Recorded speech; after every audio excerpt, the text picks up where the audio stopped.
disease it is. Yeah. But if the lab is accredited and is providing quality, then you can be sure that it will, you know. Just add on what Patrick is saying. Yes. It's a very important point that we need to reduce the cost of accreditation. We need it in the country because we're already getting it from outside the country. To date, we have close to 125 accredited services from outside. If you add it to the per year, 10,000 US dollars, you're close to over 900,000 US dollars. Yeah. But when you bring it back home, you use your own resources whom we are training already. I mean, you'd rather invest that money. Yes. Of course. I just get somebody, I don't have to fly you in an aeroplane, pay your return air ticket, no. But also you can spend on training and increasing the... and increasing capacity. So that's very key for us, that has been a missing link in the country has been, but this is good for all of us. And accreditation is not only for trade, it is across all centers.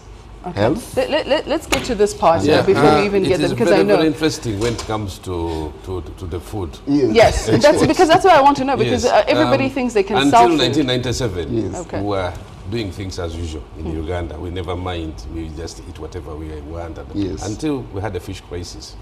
So much fish, very good business. Nairobi's going to Europe, and then the consumer there demanded safety. So when they checked, they found salmonella in the fish, and there was a ban. And when there was a ban, we discovered that in Uganda we don't have a laboratory whose results will be accepted by the authorities in Spain, authorities in France. I remember France and Spain were at the lead of this. The EU generally. So we quickly gambled until we got Chemifa here, a laboratory called Chemifa. Chemifa is a foreign laboratory. It is based in Belgium. It came and set up to bring the service nearer to the users so that we could check the status of our fish before export. And of course, as we went by, capacity has been built in the National Bureau of Standards, in the government chemistry and analytical laboratories. But of course, that is not enough, because there's what we call scope of accreditation.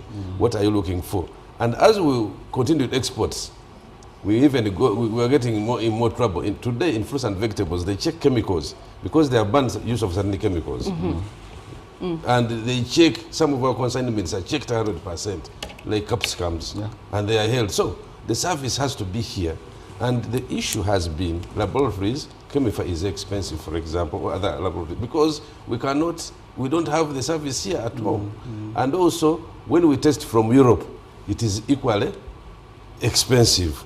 So the idea of bringing accreditation services here will make more and more laboratories accredited, and certification bodies accredited, and inspection bodies, both private and the government, public, and the service, cost of service will go, and we shall be able to grow our exports. Today, our exports stand at 150 million US dollars per annum, which is meager. It is a very small compared to what it could be in the region, especially in the region and in Africa and all over the world. But our target is to have at least 1 billion US dollars per annum by the year 2030. In order to achieve that, the potential of production we are the second biggest producer of fruits and vegetables in Africa, next to Nigeria. But even our neighbors export more than us. Wow. Thank you. Wow. That's very interesting. I think we definitely do agree that Ugandas was a necessary move and a very necessary establishment, if I were to say. But it sounds to me that accreditation is really not just about products, not just about industries, it's really about building trust. Is that about building trust with the people of Uganda, or is it also about building trust globally with the people that we trade with, which now I understand why it's under the Ministry of Trade as well. Let me just ask, how difficult or how easy has it been before accreditation to build that trust among the people that we serve? Two things, but maybe before I go into that, let me just add on to what he said about getting certification services, for example, an inspection from outside. This morning when I was driving here, I was listening to the radio. People are discussing about inspection of vehicles. And you know who's going to inspect? SGS. SGS is a European company, and it's because it's accredited in Europe, so it's coming to inspect here, the cost of inspection is enormous. Everybody agrees that inspection is very important. But because we are using organizations which are accredited from Europe, we don't have many. Well, what do you think it is? Do you think it's because we have a trust because it comes from Europe, or is it because it's coming from them? So is it because it's better? It's because of the standards. We don't have any inspection body here for cars which is accredited. It's because they follow standards. They are accredited to the standards. So the other aspect you were asking, yes? In terms of building trust in the industries, in the labs and the people. Okay, so building trust. If you talk about trust, I'm sure it's enormous. He has already talked about rejections of our products in Europe. We've talked about, you've heard about rejection of our maize in Kenya. And South Sudan, and milk, and all these things. So you find that we produce a lot of goods and services, but not a lot of them are, being done here. So in the health care setting, for example, you find that we have a lot of people going outside to seek healthcare services. Why do you think so? It's because people don't trust the services here that much. And the reason is because we don't have that system. It's not, we are not following it. The accreditation is the one that actually, ensures that there is trust. You're touching on something very sore for many Ugandans, especially when we know that many people would have to seek medical care abroad rather than home. Are you mainly saying that it's because we just don't trust the systems, we don't trust either the doctors, or we don't, what is it? Is it the trust in what we are giving, or? So two things. One, sometimes we have the equipment. But because when the laboratory is accredited, for example, there is a system that maintains this equipment to be, always functioning perfectly well.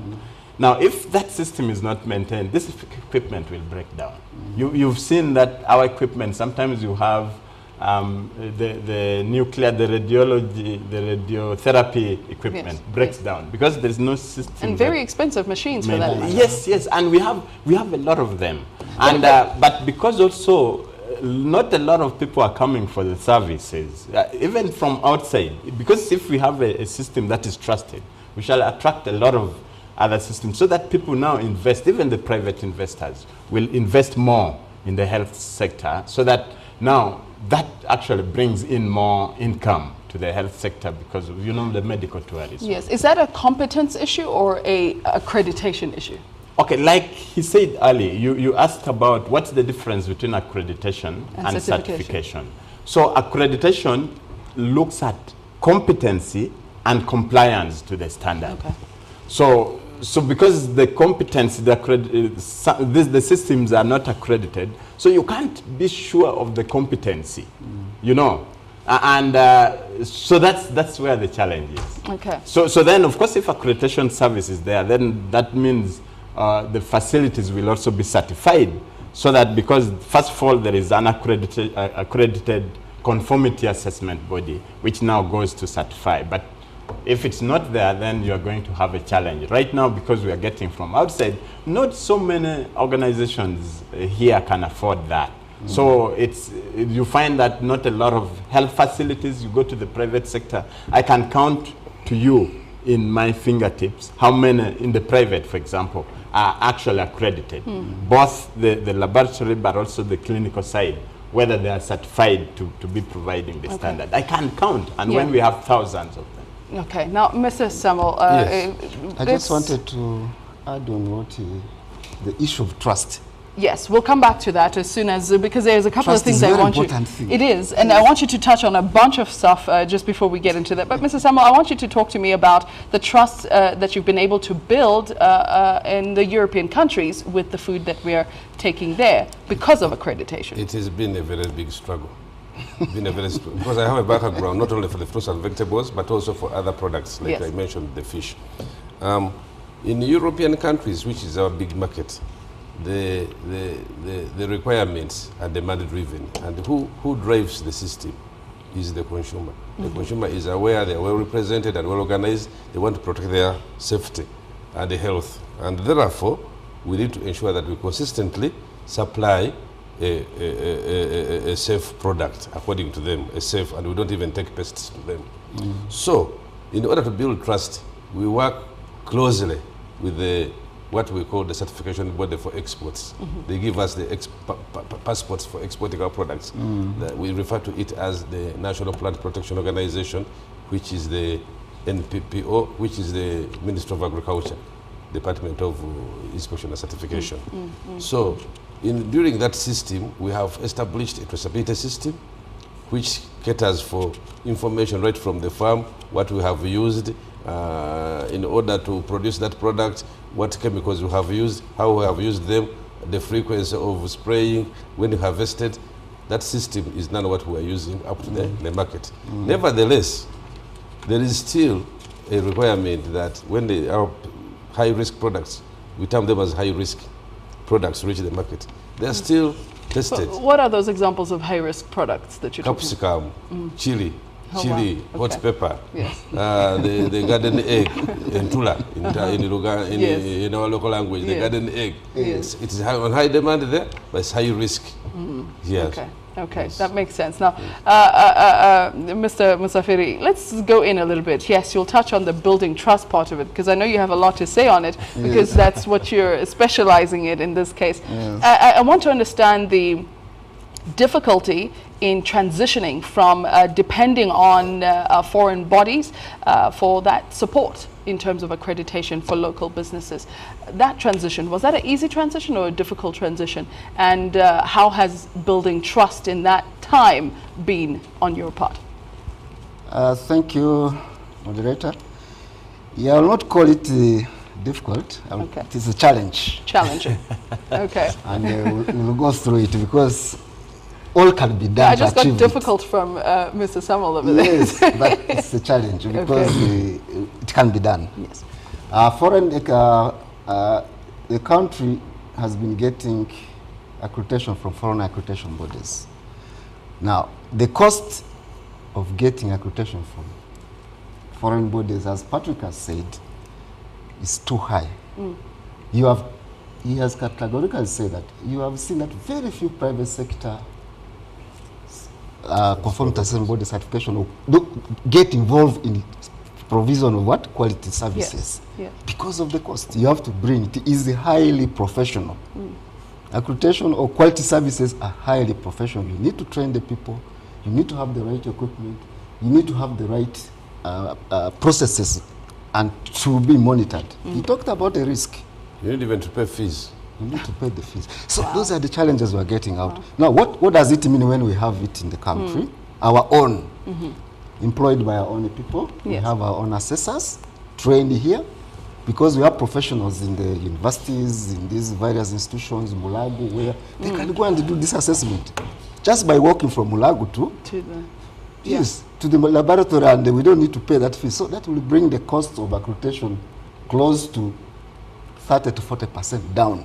So why not more than that, considering that it is local? Well, there are benchmarks. We still have to pay our assessors very good because, you know, when they go and do an assessment, we don't want to compromise their decisions. You don't want to compromise the decision by the conformity assessment or by the laboratory. But when you say compromise that, oh, you mean the possibility of corruption in that case? No, the gifts. I call it a gift. The facilitation is what we call it. No gift. So, let him be off. In accreditation services, they said there must be no conflict of interest. So they should not be tempted.